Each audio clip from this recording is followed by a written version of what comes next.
They thought they had me. They thought that after they took me down, I'd be just another body to show off, another story they'd tell with laughter.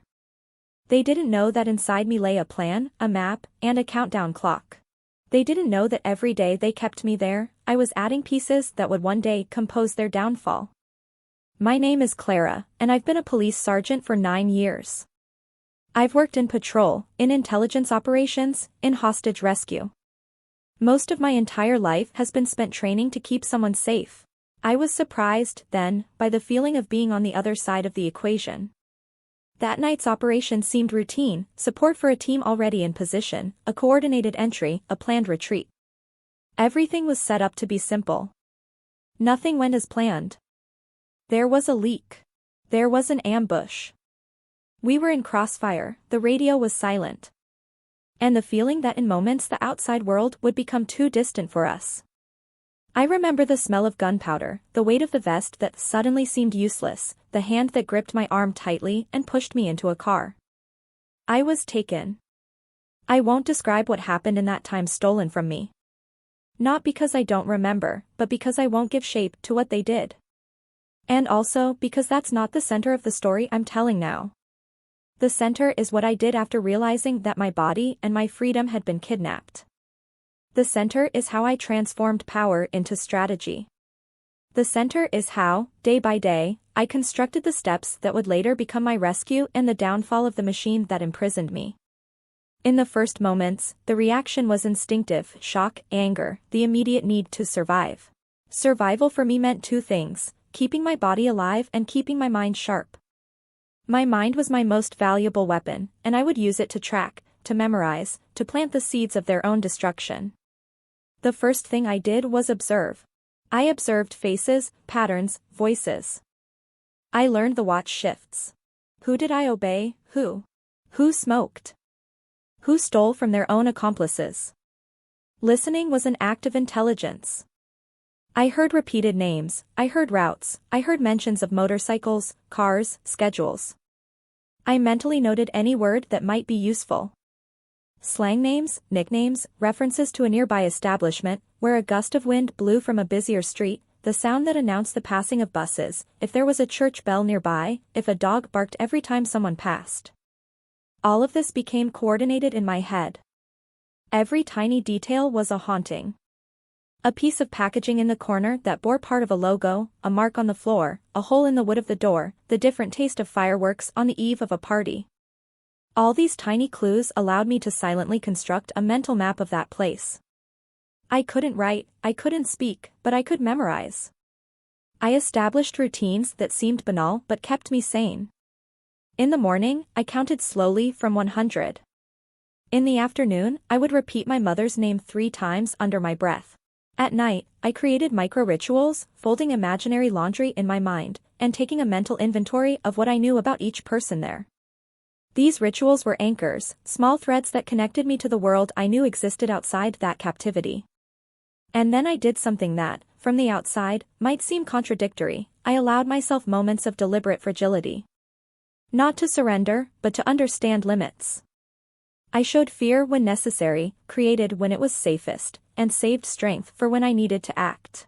There was a strategy, not to waste energy on gratuitous confrontations, to save every ounce of fury for the right moment.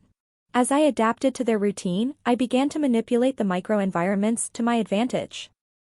A broken mirror placed to reflect light into a window at a specific time, a crumb positioned in a corner so a mouse would make noise, and a guard would stand up to see small, almost imperceptible changes, all of which allowed me to test reactions, observe the flow of people, and gain insight into the place's blind spots. The construction of the test began in my head, but it needed to be translated into something usable in the real world.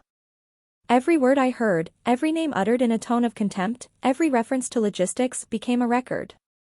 Well, timbre, context, I didn't have recordings, but I have an auditory memory trained by my career. Knowing how to identify an accent, distinguish the cadence of a 30-year-old man from a 50-year-old, recognize the creak of a metal door that indicated a storage area. These things are part of my job, and I used them all. On the 5th day, I tested their response to active observation for the first time. I asked for water and observed the person who brought it. Tattoos, marks, the way they wore their sandals, the conversation they had as they passed other members, all mentally noted. At another point, I provoked a silly argument about soccer, just to hear names and hierarchies. Who remained calm? Who became agitated? Who obeyed orders? This gave me clues about internal relationships.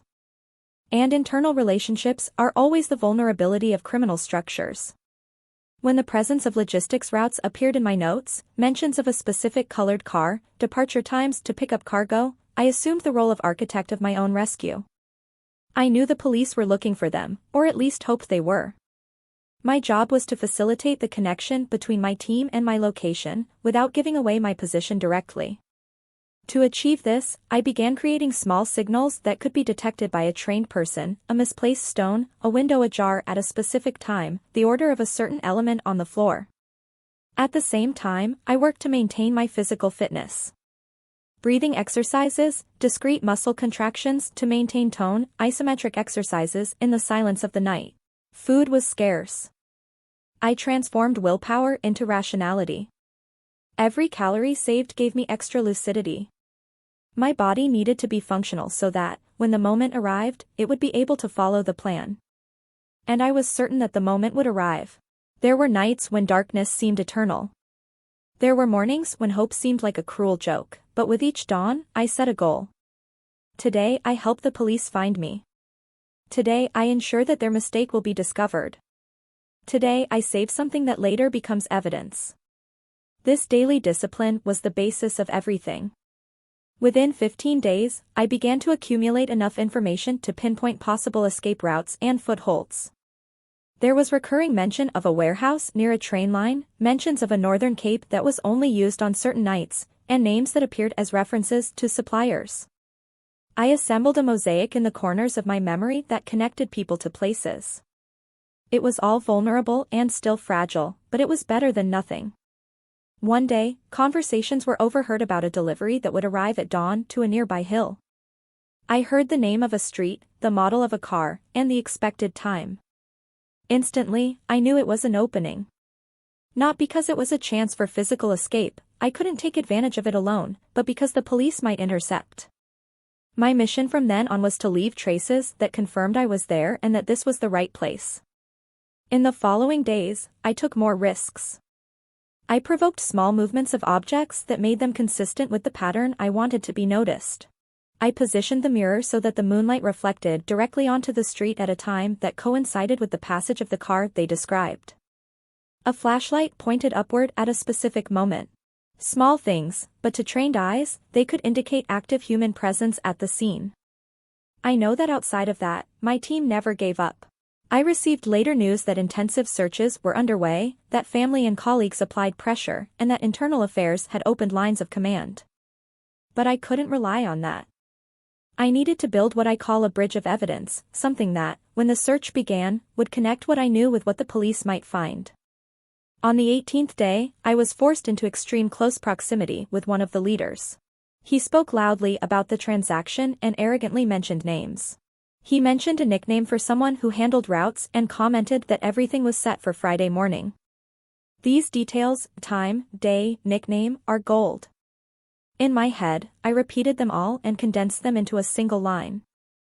Date, time, meeting point, vehicle. The strategy became to survive until the interception occurred. If it didn't, then create an opportunity. When I saw a different light through the window, when I heard an engine that didn't seem to be theirs, my heart pounded in a way I hadn't felt since my first arrest. It wasn't a solution yet, but it was the approach of a possible solution. And then came the news I so desperately desired. Intelligence had scheduled an interception operation for that early morning. The missing detail was confirmation of my presence at that exact spot. The early morning of the 23rd day was chaotic. The police plan was technical: roadblocks, teams at access points, a backup airline. On my side, more fear than ever. The sound of the helicopters was the sweetest sound I'd ever heard. It was, at once, music and destiny. When they knocked on the door, I breathed in a way I thought I couldn't. It wasn't a cinematic escape, it was method, a signal, verification, a coordinated approach. I fulfilled my silent role of becoming a dot on their map. They fulfilled their role in getting me out. When I opened the door and saw the faces of the teams, I felt a mixture of relief and a rage so concrete it felt material. It was the rage at everything that had been taken from me and the desire to transform that rage into justice. During the rescue, an entire structure collapsed. There were arrests, seizures of equipment, reconnaissance of routes, but the work didn't stop with the release of the captivity. There were questions to answer, evidence to consolidate, medical and psychological care to be provided. And for me, there was a continuing mission, to transform the experience into something that would prevent others from going through the same. In the months following the rescue, I immersed myself in what I would call the second operation, the investigation. I began collaborating with specialized police stations, intelligence teams, and experts. What I knew, names, routes, slang, times, was cross-referenced with interceptions, images, and testimonies. My role was essential, recognizing voices in audio, identifying tattoos in photos, pinpointing locations based on small clues that only someone who lived there could remember. It wasn't a solitary act of revenge, it was a collective effort by the police, the justice system, and society. Many of the prisoners were identified and indicted. Some were arrested in subsequent operations, others considered fugitives. The names I heard prayed in the early hours of the morning became documents and investigations. Justice began to weave the threads of what had been a violent mechanism protected by a logic of impunity. Recovery is embodied in small steps. Part of it was medical, care, exams, treatments. Part of it was psychological, therapy, reconstructing the narrative, dealing with the shame that tried to suffocate me. And part of it was professional, returning to my work with new roles and a new purpose. I decided that my experience wouldn't remain confined to my chest as something that only hurt me. I made a point of transforming what I learned into practical knowledge for others. I created a training module within the corporation on captivity survival, prevention, and risk signals. I taught women and men to recognize small clues, maintain sanity, and use their surroundings as an ally. This became my active mission. In the training, I talk about things I used, how to transform breathing into calm, how to anchor useful memories, how to leave signs that can be detected by searches. They also teach tactical observation strategies, how to identify patterns, how to mentally record names and nicknames, and how to use rituals to keep a clear mind. It's not glamour, it's practical survival science. In addition to operational training, I was involved in internal policies. I demanded better protection for professionals, high-risk emissions, attention to team vulnerability, improved communications, and emergency protocols. I fought for leak reports to be taken seriously, for families to have direct channels of contact, and for operations to be more cautious about the risk of infiltration. Rebuilding my life wasn't straightforward. There were days when everything seemed consumed by memories, nights when anxiety returned like a wave. But every time someone I train tells me that a technique saved their life, I feel like what happened to me took on a greater purpose. Every time one of those responsible is taken to prison, I feel the score being settled. If someone asks me about revenge, I answer frankly. I don't seek personal revenge, I seek justice. Revenge is blinding. Justice is teaching society not to tolerate what happened to me and to punish those who commit this type of violence. I transformed pain into procedure, trauma into training, and fury into legislation. Today, when I return to sensitive areas, I don't return just as a police officer, I return as someone who experienced the worst and decided to use that experience for the greater good. I give lectures, I'm heard on internal committees, I support victims' families, and I fight for public policies that protect those most exposed. There are moments when I allow myself to remember and cry. Crying isn't weakness, it's recognition of what was lost and proof that something has been recovered. And there are times when I find myself face to face with a former representative of that world, in a hearing, in a courtroom, and the feeling is strangely serene. I am the survivor, and that weighs more heavily than any fear they might try to instill in me. If I could give a single piece of advice to someone who has experienced something similar, it would be this: maintain your mental horizon. When the outside world closes in, open the inner map, mark small points. Who is trustworthy? What sounds are in the environment? What small habits save your mind? Don't underestimate the power of routine to keep you whole.